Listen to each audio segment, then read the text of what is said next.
ये हम खुले शब्दों में इसलिए कह रहे हैं कि कुछ शब्द हमके कान में सुनाए गए, क्लिप हमें दिखाई गई, तो हमें बहुत सावधान होकर सुनना है, नहीं तो हमारी वो ऐसे ही देखो आजकल ऐसी सीरीजें चल गई हैं, वेब सीरीज कहते हैं, वेब सीरीज ऐसे फिल्में बनाई गई हैं जिनमें कुछ हम ये नहीं कहते कि गलत नहीं थे, और ऐसी चला दी गई कि नए नए बच्चे, तो अब जो देखा जाएगा वही दिमाग चढ़ेगा, रंग चढ़ेगा।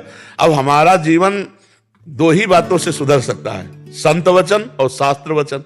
शास्त्र तक पहुंच नहीं है तो संतों के वचन सुनो।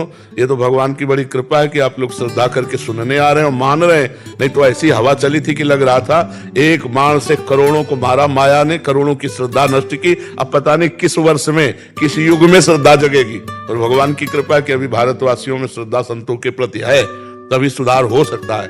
नहीं तो बिल्कुल ये समझो, अगर संत आदर्श नहीं, शास्त्र आदर्श नहीं, तो फिर विषयी पुरुष थोड़ा आदर्श है।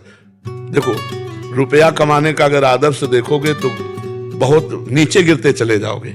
रुपया कमाने वाले को आदर्श मानोगे तो कोई घूस से रुपया कमा रहा है, कोई किडनैप करके कमा रहा है, कोई जुआ आदि के द्वारा माना कभी जीत गया, लेकिन जो जीत गया वो अमर पद प्राप्त कर लिया क्या? देखना उसके अंदर कैसी वासना आएंगी, सब नष्ट भ्रष्ट हो जाएगा। अरे महाराज, धर्म के अवतार युधिष्ठिर ने जुआ खेला तो 12 वर्ष का वनवास, 1 वर्ष का अज्ञातवास। महाराज नल ने जुआ खेला तो बन बन भटकना पड़ा। इतने पुण्यात्माओं की दुर्दशा कर दी जुआ ने, तो तुम्हारे पास इतने पुण्य नहीं कि तुम बच जाओ। भले जीत जाओ, लेकिन इतना दुर्वासनाओं में फंस जाओगे कि नष्ट हो जाओगे। तो ये बातें मानना चाहिए सबको, आदर्श मानना चाहिए संतों को, उन संतों को जो भगवान में तन्मय है, इनको हमने आदर्श फॉलो कर रहे हैं, वही मतलब अभक्ष पदार्थों का और अभक्ष पेय पदार्थों का प्रचार प्रसार कर रहे हैं, तो फिर लोग उसी की ओर आकर्षित। वो आदर्श थोड़ी है, वो तो रुपए के गुलाम है। आदर्श रुपए का गुलाम होता है क्या?